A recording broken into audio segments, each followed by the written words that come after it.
ఇప్పుడు చూడు, అన్న ఈ మాదిరే గవర్నమెంట్ స్కూల్లోనే చదువుకున్నారు. అక్కడ ఫోటోలో నాకు చూసినారా, శివకృష్ణ చౌదరి మీరు చదివినారా? అన్నగారు పెద్దలైన గవర్నమెంట్ స్కూల్లోనే చదివించారు. పట్టుదలతో చదివినాడు.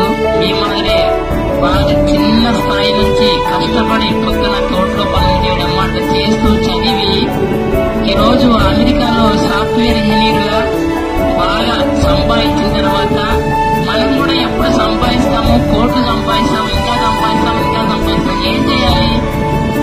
ఈ డబ్బుని 10 మంది పిల్లలకి ఉపయోగపడేటట్టు చేయాలని చెప్పేసి విద్యకు వైద్యానికి రెండిటికి బాగా ఖర్చు పెట్టారు. విద్య కంటే పిల్లలకి ఎవరైనా చదువుకుంటామంటే ఆ పిల్లల్ని చదివిస్తారు. 100,000లో ఈసారి 8,13,000 కట్టి ఫీజు కట్టి 100,000 పిల్లలందరినీ కూడా నేతాజీ స్కూల్లో చదివిస్తున్నారు. ప్రతి సంవత్సరం 8 లక్షలు కట్టి చూడండి. అట్లాగే ప్రతి సంవత్సరము ఇక్కడ జరిగే కోచింగ్ సెంటర్ కూడా మెటీరియల్ ఇస్తున్నారు. అట్లాగే ఒక టీచర్ కూడా శాలరీ కూడా ఇస్తున్నారు.